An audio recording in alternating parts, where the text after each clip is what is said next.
Britain and the funny money. A story unfolding right before our eyes, a collision of tradition and technology. When you think of the UK, you picture rain, that constant drizzle that seems as British as afternoon tea. The royal family steeped in centuries of history and tradition and endless queues. A testament to British patience and order. It's a land of history, but not necessarily a place you'd immediately associate with a digital money revolution. Or is it? But today, July 24th, 2025, marks a turning point. The government faces a very modern dilemma, a challenge that could redefine the nation's financial landscape. What to do about cryptocurrency, how to regulate it, how to understand it, and how to harness its potential or mitigate its risks. The UK, famous for slow change, for its adherence to tradition and its measured approach to progress, is suddenly forced to confront the Pi network, a digital phenomenon that's taken the country by storm. A crypto you mine on your phone with just a tap of a button each day, not in a server farm, consuming vast amounts of energy, but right there in the palm of your hand. Millions in the UK have been tapping away for years, quietly accumulating Pi, and now the government can't ignore it. The numbers are simply too big, the potential impact too significant. Why the urgency? What's driving this sudden need for action? Scale. The sheer scale of the Pi network's adoption is staggering, and the potential for chaos if this digital currency isn't properly understood and managed. Imagine millions suddenly using a currency that exists only on their phones. The Bank of England didn't print. A currency outside the traditional financial system. And can't control. A decentralized currency operating outside the established regulatory framework. It's a regulator's nightmare, a challenge to their authority, and a potential threat to financial stability. Economic disruption, the possibility of market imbalances and unforeseen consequences. Consumer risk, the danger of scams, fraud, and the potential for ordinary people to lose their savings. And lost tax revenue, a significant blow to the government's coffers, potentially impacting public services. The UK must write rules, create a regulatory framework that addresses the unique challenges posed by Pi network.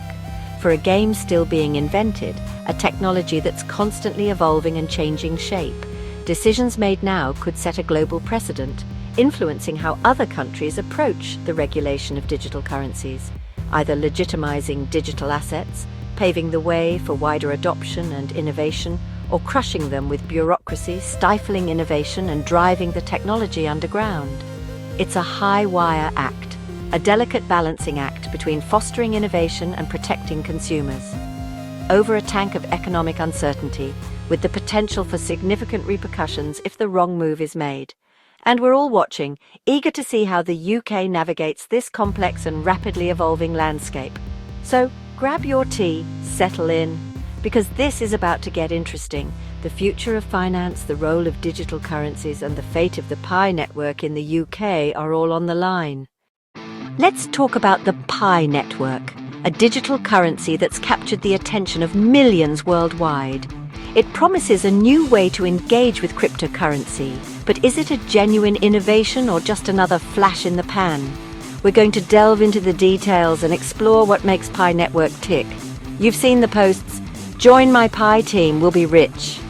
They flood social media, promising untold riches for early adopters. These messages often highlight the ease of mining Pi and the potential for future financial gains. It looks like a pyramid scheme, with its emphasis on recruitment and team building.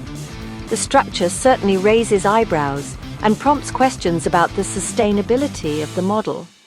Is it truly decentralized, or does it rely on continuous user growth to maintain its value? But its creators say it's the future of money, a decentralized digital currency accessible to everyone with a smartphone. They envision a world where Pi facilitates everyday transactions and empowers individuals financially. Unlike Bitcoin, which requires powerful computers and consumes vast amounts of energy, you mine Pi by simply tapping your phone once a day. This ease of use is a key selling point, making cryptocurrency accessible to a wider audience. No supercomputers needed. This eco-friendly approach sets it apart from traditional cryptocurrencies and appeals to environmentally conscious users. It's a low-barrier entry point into the world of digital currency. That's why Pi has tens of millions of users spanning across the globe. This massive network is a testament to its accessibility and the appeal of its promise, including many in the UK, where interest in cryptocurrency is steadily growing. The potential for a new, easily accessible digital currency has resonated with many in the British Isles. The catch: Pi has no official value on the open market. It's not listed on major cryptocurrency exchanges, and its worth is purely speculative at this point. You can't spend it at Tesco, or any other major retailer for that matter. Its utility is currently limited to the Pi network ecosystem, or pay your rent. Real-world applications are still a distant dream for most Pi users. It's stuck in an enclosed mainnet, a testing phase where transactions are restricted, traded only within its own bubble. This controlled environment allows developers to refine the network before a wider release. Developers say this is temporary, a necessary step to ensure a smooth transition, building up for an open mainnet launch where Pi will be freely traded and potentially gain real-world value. Pioneers hope their daily taps will one day pay off, transforming their accumulated Pi into tangible assets. Betting the network's size will give Pi real value, creating a self-fulfilling prophecy of sorts. The more users, the greater the perceived value, and the higher the potential for future success. The UK government must decide, is this a financial revolution, a genuine attempt to democratise cryptocurrency, or just a global experiment in wishful thinking, fueled by hype and the promise of easy riches? The answer remains to be seen. Why does a government obsessed with tradition, steeped in history, and seemingly focused on matters of state care about a phone app? Specifically, why is Her Majesty's government suddenly taking an interest in something as seemingly trivial as a cryptocurrency app running on smartphones across the nation? What's the real reason behind this newfound concern? Simple control.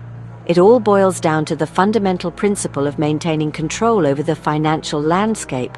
The government manages the money supply, carefully calibrating the flow of currency within the nation's economy. They influence interest rates, regulate lending practices, and oversee the printing of physical money to keep the economy stable. This control is essential for preventing inflation, managing recessions, and ensuring overall financial stability for businesses and individuals alike.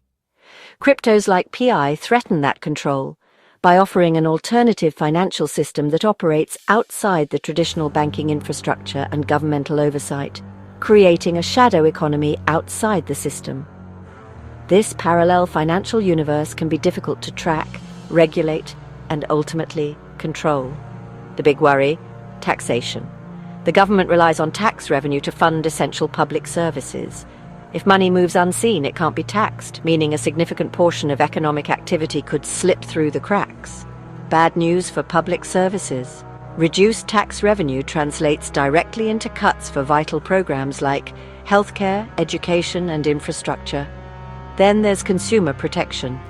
The government has a responsibility to safeguard its citizens from financial harm. Crypto is full of scams and risks, from Ponzi schemes and rug pulls to simple theft and market manipulation. And if Pi collapses, the public will blame the government for not acting, for failing to provide adequate warnings or regulations. National security is also at stake. The anonymity afforded by some cryptocurrencies can be exploited by malicious actors. Unregulated networks are magnets for money laundering and crime, providing a haven for illicit activities like drug trafficking, terrorism financing, and sanctions evasion. The UK, as a global financial hub, can't ignore these risks. Its reputation for stability and regulatory oversight is paramount, so the government's interest isn't just old-fashioned caution, it's a multifaceted concern driven by a complex interplay of economic, social, and security factors. It's about protecting the economy, ensuring its long-term health and resilience in the face of emerging financial technologies. Citizens, safeguarding their financial well-being and preventing them from falling victim to scams and fraudulent schemes. And national security, preventing the use of cryptocurrencies for illicit purposes that could threaten the safety and stability of the nation. Letting Pi run wild would be a regulatory disaster, a failure to uphold the government's responsibility to protect its citizens and the integrity of its financial system. The stakes are real, and the government can't afford to look away.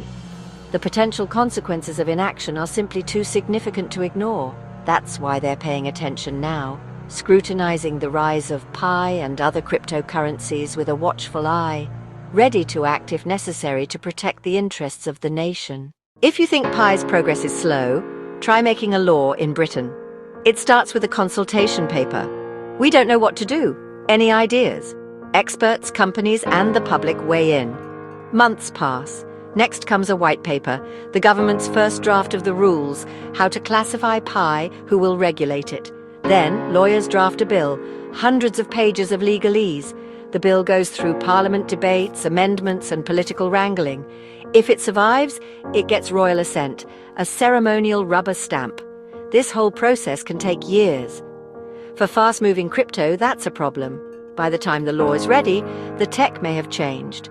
Regulating Pi is a race against time, and bureaucracy rarely wins. While Parliament debates, the Financial Conduct Authority, the FCA, polices the financial world. The FCA's job makes sure firms play fair and don't blow up the economy. If Pi is regulated, the FCA will demand strict anti-money laundering and identity checks.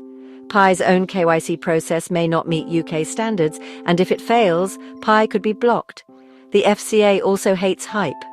Pi's viral marketing and get-rich promises will face tough scrutiny. Any UK launch would require clear, risk-heavy warnings, no wild promises allowed. For Pi, passing the FCA's test is a massive hurdle. The UK's decision on Pi will echo worldwide. If the UK creates clear rules and Pi launches, it's a global stamp of approval. Other countries may follow. This could boost crypto markets and attract big investors. For Pi users, it means real value and legal trading. But if the UK bans or restricts Pi, it's a huge blow. Other nations may follow suit. UK pioneers could see their coins trapped and worthless. The crypto market could take a hit and skepticism would rise. The UK could be Pi's champion or its executioner. What does this mean for you? If Pi is approved, millions could suddenly spend their coins, maybe on a pint or a haircut. It could help those excluded from traditional finance, but also create new inequalities between early adopters and skeptics. A crackdown would mean disappointment and distrust. Years of effort lost and anger at the system. The decision will shape how we use money daily. Crypto could become as normal as cash. Whether this leads to a fairer or more chaotic future is the billion Pi question. Regulators are wrestling with it right now. The Pi network claims over 55 million users, more than Spain's population. In the UK, Pi's user base rivals the biggest unions. Launching a new currency is like introducing a new species, unpredictable and potentially disruptive. Pi's value is speculative, people already barter with it, but its real worth is unknown. This uncertainty makes regulators nervous. Governments move slowly, often using old rules for new tech. The UK is trying to regulate Pi with tools built for banks, not apps. The challenge: protect people without killing innovation. Get it wrong and the consequences could last decades. The stakes couldn't be higher. The UK stands at a crossroads: tradition versus technology. The government is cautiously studying Pi, with more consultations and committee meetings ahead. For UK pioneers, it's more waiting and hoping for legitimacy. Every government statement will be scrutinised, fortunes hanging in the balance. The UK's decision will set a global example for crypto regulation. Success could mean a gold standard, failure could stifle innovation or cause chaos. For now, millions will keep tapping their phones, hoping for a richer future. We'll see what happens next.